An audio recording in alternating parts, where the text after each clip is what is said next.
ఎంత దారుణంగా జరుగుతా ఉన్నాయంటే ఇదే అప్పలరాజు గారిని చూడడానికి నేను అప్పలరాజు కుటుంబాన్ని అప్పలరాజును చూడడానికి నేను పోతే ప్రజలు విపరీతంగా వచ్చిన సందర్భంలో చింతాడ రవికుమార్ అని చెప్పి ఆముదాల వలస మా కోఆర్డినేటర్ బీసీ నాయకుడు, కాళింగ కులస్తుడు, బీసీ నాయకుడు, ఆయన లేడీ ఎస్ఐని చంపబోయాడంట. ఆయన లేడీ ఎస్ఐని అంతమంది జనాదుల మధ్య నన్ను రిసీవ్ చేసుకోవడానికి ఇంతమంది జనాదులు వచ్చిన పరిస్థితుల మధ్య పోలీసులు అక్కడ వీళ్ళని రాకుండా ఇంకా అడ్డుకుంటా ఉన్నారు. వాస్తవం చెప్పాలంటే ఆ లేడీ ఎస్ఐని చంపబోయారంట. అది కేసు. ఎవడన్నా పోలీసు వాళ్ళని ఇంతమంది మనుషుల ముందర ఎవడన్నా పోలీసులను చంపుతారా? బుద్ధి జ్ఞానం ఎవడన్నా ఉందా? ఎవడన్నా కేసు పెట్టేవాడు ఎవడైనా? అందులో ఆడ ఎస్ఐని ఎందుకు చంపుతారు ఎవరైనా కూడా?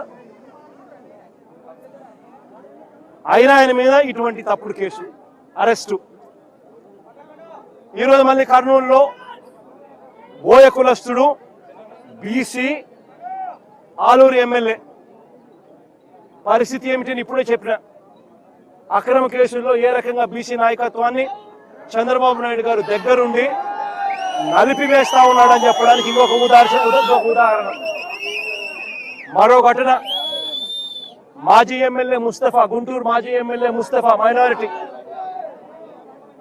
మైనారిటీ లీడర్, ఏ రకంగా అక్రమ కేసు పెట్టి ఏ రకంగా ఆయన అరెస్ట్ చేసినారో ఇంత ముందు కూడా దీని విషయంగా కూడా తన కూతురు కూడా వివరంగా కూడా చెప్పింది.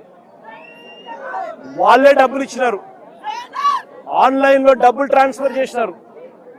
పొగాకు కొనుగోలు చేసేందుకు డబ్బులు వీళ్ళే ఇచ్చి పొగాకు కొనుగోలు చేసేందుకు వీళ్ళే డబ్బులు ఇస్తే ఆ మనిషి పొగాకు ఇవ్వాల, డబ్బులు వెనక్కి ఇవ్వాల. పైగా ఈ ముస్తఫా మీద కేసు, అక్రమ కేసు. ఇదెక్కడ న్యాయమో ఆలోచన చేయమని చెప్పి నేను కోరుతా ఉన్నా. పోలీసులు చేయాల్సింది డబ్బులన్నా ఇప్పించాలా, కనీసం సరుకన్నా ఇప్పించాలా. డబ్బులు ఇప్పించలేదు, సరుకు ఇప్పించలేదు, పైగా ముస్తఫా మీదనే కిడ్నాప్ కేసు. ఈయన స్వయంగా ఈ మనిషిని తీసుకొని పోయి పోలీసులకు ఈయన స్వయంగా అప్పచెప్పినాడు పోలీస్ స్టేషన్లో. అయినా ఈయన కిడ్నాప్ చేశాడని రివర్స్ ఈయన మీద కేసు. ముస్తఫా ఒక బీసీ మైనారిటీ నాయకుడు. మరో యాదవ నాయకుడు కారుమూరు సునీల్ మన పార్టీ తరఫున ఏలూరు ఎంపీగా తాను పోటీ చేశాడు. కారుమూరు సునీల్ అని చెప్పి బీసీ నాయకుడు, యాదవ కులస్తుడు. ఆయన మీద మరో అక్రమ కేసు. డిస్ట్రిక్ట్ పరిధిలో టెండర్లు పిలుస్తారు, లిక్కర్ ట్రాన్స్పోర్ట్ దానికి సంబంధించి టెండర్లు పిలిచి డిస్ట్రిక్ట్ కలెక్టర్ పిలుస్తాడు ఆయా జిల్లాలలో ట్రాన్స్పోర్ట్ చేసేందుకు.